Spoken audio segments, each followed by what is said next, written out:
Now, back in the 1980s, if you were serious about hi-fi, then your home hi-fi probably looked like the control panel of a spaceship. Multiple components, flashing lights, floor-standing speakers, and it took up half your living room. But did it actually sound any good? Well, in my experience, no, not really. In 1990, Bose released a system that flipped the hi-fi world on its head. It was called the Lifestyle. While everyone else was stacking amps, tuners, and CD players like Lego, Bose went minimalist. A receiver, CD player, and radio, all in one sleek brushed aluminium unit. From the front, just a glowing green light. Very un-hi-fi like, but beautiful. Open the top, and you'd find the controls and CD mechanism. Around the back, inputs for your TV or even Laserdisc. But the real magic was the speakers. Instead of bulky floor standers, Bose gave us tiny dual-cube satellite speakers paired with a bass module. Each speaker had two identical drivers, no traditional tweeter or mid-range here. One cube pointed at you, the other bounced sound off wall. Thanks to Bose's direct reflecting technology, the result was a surprisingly wide, room-filling soundstage. Bose called these invisible speakers. Small, stylish, available in black and white, and mountable on walls or stands. Add a wireless RF remote, and you had a sleek, multi-room ready system that looked like it belonged in a designer home. The price tag was $2,400 US, which wasn't cheap, but it was packed with innovation. And Bose also included another innovation called zones, or multi-room audio.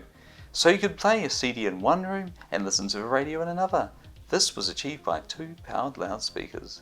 Bose really pioneered the speaker technology with their Acoustimass 5 in 1987. And by 1990 there were a few competing systems from Altic Lansing, Atlantic Technologies, JBL, and Cambridge Soundworks. However, these were just speaker systems. There was no receiver, radio, or CD. The closest competitor would have been the Bang Olufsen 8500 with a pair of Beovox CX50s and a Beovox Kona sub. But this was far more expensive and not offered as a package. My father brought a Lifestyle system in the early 1990s, and it remained the family's primary hi-fi system for many years, and I can say that the system sounded good, really good. By 1994, Bose revised the Lifestyle system. Gone was the aluminium, in came plastic that frankly didn't age that well. Yellowing was common, the updated bass module was smaller, but sound took a hit. They introduced 5.1 with the Lifestyle 12, but here's the twist, it wasn't really 5.1 surround sound. Instead it used Bose's proprietary video stage technology, which took stereo inputs and then simulated the surround sound. In 1999 they finally added a digital coaxial input so it could actually play 5.1 channels. You also had new models like the Lifestyle 800, 900. In 1996, Bose bounced back with the Music Center 20. This sleek, slim, brushed aluminium system featured a 6-disc CD changer and was a true design icon. This era also introduced the famous dual-cube speakers, tiny precision engineered cubes that were even smaller than before, and are some of the smallest commercially available speakers for home hi-fi systems ever made. The range consisted of the 2.1 Lifestyle 20, the 5.1 Lifestyle 25 and 30, and the multi-room ready Lifestyle 40 and 50 models, and these models came with a touch screen LCD remote control which was very futuristic. However, the top of the range model was the Lifestyle 901, which featured a pair of powered Bose 901 speakers. This is the legendary speaker that Bose made for over 50 years. In 2001, Bose jumped on the DVD bandwagon. Systems got bigger and bulkier, and by that I mean uglier. The Music Center got a new look with smoked perspex and chrome finishes and a silver top. but inside was a cheap DVD-CD combo drive, the one you'd find in your mum's computer when she was editing her greeting cards. Yes, instead of developing their own system, they used computer technology, and it wasn't that reliable as it often broke down. But it wasn't all bad. The Series 2 added Adapt IQ, a tuning system that optimized audio based on your room's layout. And models range from the Lifestyle 18 to the 25 and the 35, and you could now connect up to 14 zones. Bose also introduced the Lifestyle 38 and 48.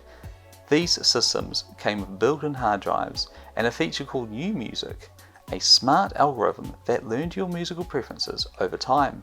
In 2007, Bose updated selected versions of the Lifestyles to include an external video selector called the VS2 supporting HDMI, instead of actually building it into the unit itself. This series of systems lasted until 2011. However, maybe it stuck around too long. This series of lifestyle systems was often considered the low point of Bose, often derided as a key example of how Bose traded on brand image rather than component technology and quality. The top of the range AV48 cost $4,000 US and offered sound quality that was matched by its far cheaper competitors. In 2007, Bose announced the Lifestyle V-Class using the MC1 Media Center. Unlike its predecessors, it comes without an internal CD/DVD player. When introduced, there were two versions, the $3,000 Lifestyle V30, the V20 and the V10. It came with a separate information display that could be placed on a shelf.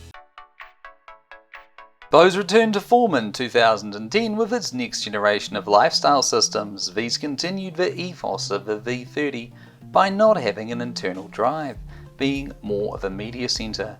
Gone too was the display, making a very sleek unit.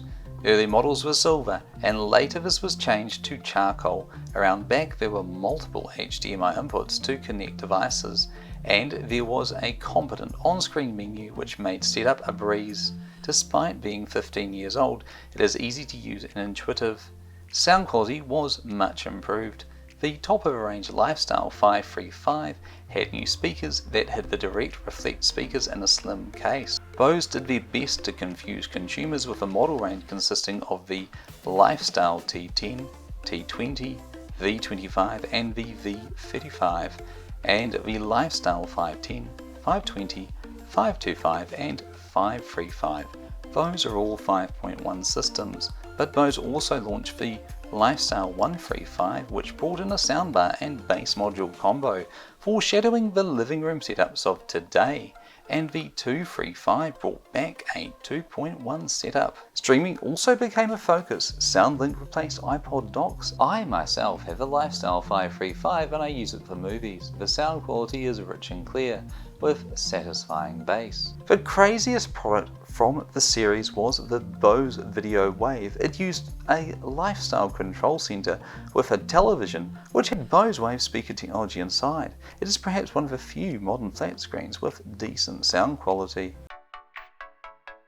The final version of the Bose Lifestyle was launched in 2016. With this system, Bose went back to the original ethos of minimalist but stylish design. The media center was a glass-topped, elegant unit and the speakers had brushed metal. Even the bass module was designed to be seen rather than hidden away. You get the sense that they knew this was going to be the last model, so they gave it everything. The range was greatly reduced with just 3 models, the 550, 600 and 650. It introduced many new features, 7.1 channels, wireless speakers, a front soundbar and 4K support. The speakers went forward another step and were ultra slim line tall square units. Overall, this is a pinnacle in terms of technology for the Bose Lifestyle Series, as it was discontinued in 2022. Bose is misunderstood by most audiophiles, written off as I could spend that money and get a system which is better blah blah blah, including this guy, Lenny, who made a scathing video. This is no doubt true, but like him, most miss the point. Bose customers wanted convenience and idiot-proof setup. It's where Sonos is in the market today. This is a market that Bose captured with the Lifestyle. It's a shame that certain models were a bit cheap, and while expensive when new, used they are far more compelling. I've owned many lifestyle systems over the years. So what's the legacy of the Bose Lifestyle? Well, it wasn't just a sound system, it was a philosophy. Sure, audiophiles might scoff, but Bose wasn't, as they sold plenty of these over the years. And if you enjoyed this breakdown of a true hi-fi icon, don't forget to like, share and subscribe, and let me know if you have a Bose Lifestyle down in the comments below. Thank you so much for watching.